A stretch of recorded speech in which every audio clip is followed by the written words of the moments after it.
10h26. Autre face cachée du buissou, la délégation des tâches. En bonne patronne, mamie n'est pas en var en ordre. Marie-Claude au linge et Dalvie au jardinage en ont fait les frais ce jour-là. J'ai trouvé un papier sur la table où il y avait écrit « Marie-Claude, étendre le linge s'il te plaît, merci ». Et maintenant elle le ramasse. Une demi-heure après, une fois tout terminé, Dalvie et Marie-Claude devront se contenter d'un au revoir en patois par leur patriarche. 11h39. Mamie revient de Chopie, toujours très distinguée. Avec bien sûr, dans les commissions, l'arôme citron. Un mets tellement rare dans le buissou que l'on n'hésite pas à faire des centaines de kilomètres. Ça, il faut pas le faire voir, parce que ça, c'est pour moi, il faut l'économiser, ça, tu vois. Un secret donc vient de nous être révélé dans le buissou. Comme tout super-héros qui se respecte, Mamie tire ses super-pouvoirs d'une substance magique, les abricots. En plus des 3 belles miches de pain, on a pour habitude dans le buissou de faire des réserves. Un vrai bunker. 16 kilos de sucre sont par exemple entreposés dans le placard. Des narcotrafiquants de Béguincé, me direz-vous? Non, juste de petites réserves pour faire des gâteaux. 11h56. Mamie prépare le repas. Parce que papy va vouloir manger, j'avais dit lui. La soupe se réchauffe. Car oui, il y a toujours de la soupe dans le buissou. Même en plein été, qu'il fasse -10 ou plus 40 degrés. La soupe, un autre aliment magique? C'est chaud. Sûrement. C'est chaud. La cuisine, pour mamie, c'est sacré. Il faut mettre le four un peu, les tomates. Voilà. Il y a que la salade de tomates à préparer. Encore une fois, la préparation de la salade est un bon prétexte pour siffloter.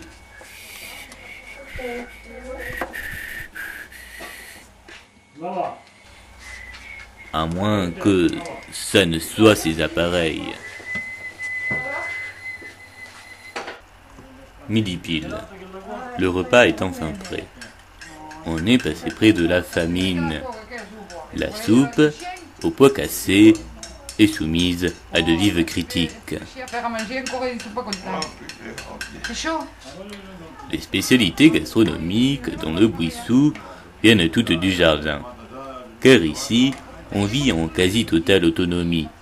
Les légumes du jardin, les œufs de poule et la viande de Jean-Luc.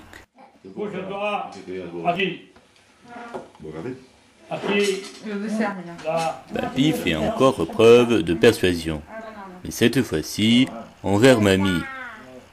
À moins que ce soit pour son petit chien Tommy, qui lui a réservé à lui aussi sa part de festin.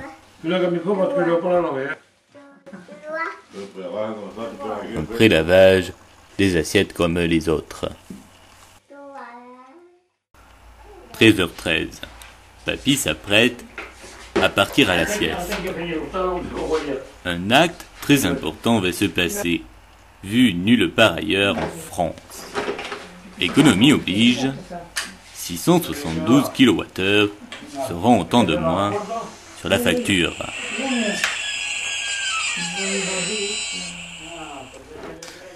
Mais papy n'est pas au bout de ses surprises.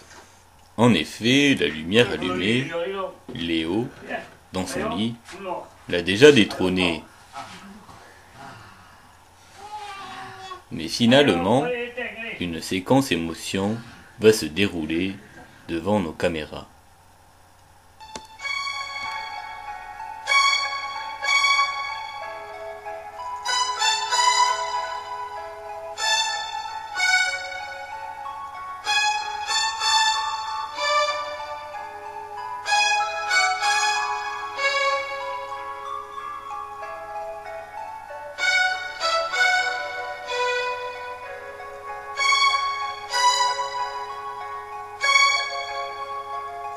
Je t'aime, mon Ariston.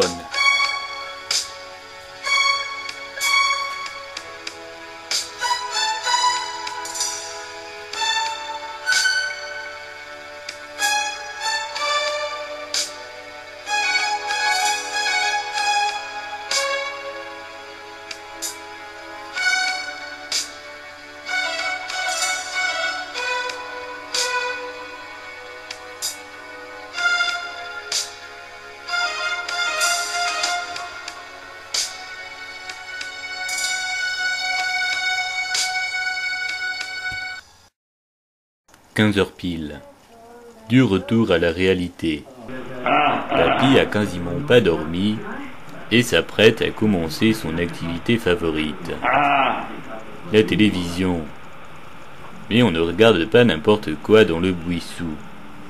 Derrick, Un cas pour deux, Les Grands du Rire et autres documentaires animaliers sur France 5.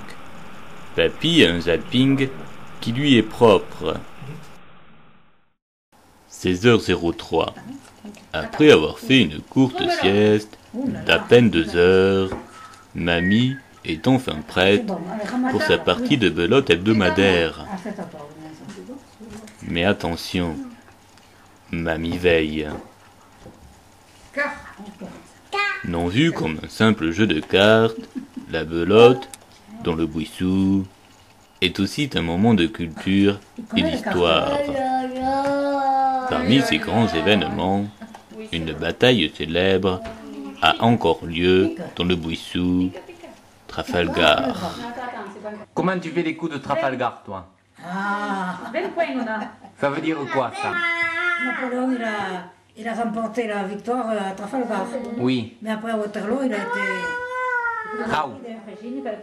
Il a perdu à Waterloo, tu sais bien. Alors, des fois, des fois, Trafalgar, c'est bon. Mais des fois, c'est Waterloo qui arrive après. Ah, d'accord. Tactique ou révélation divine?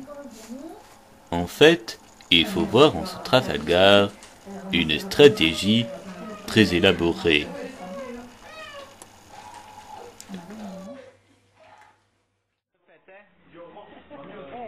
« 17h50.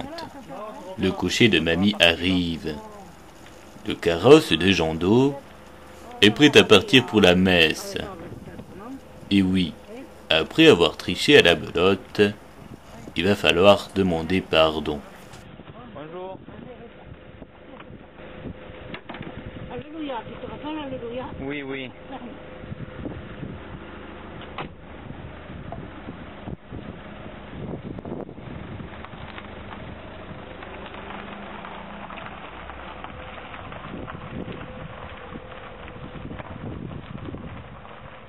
Papy, lui, est toujours à l'écurie.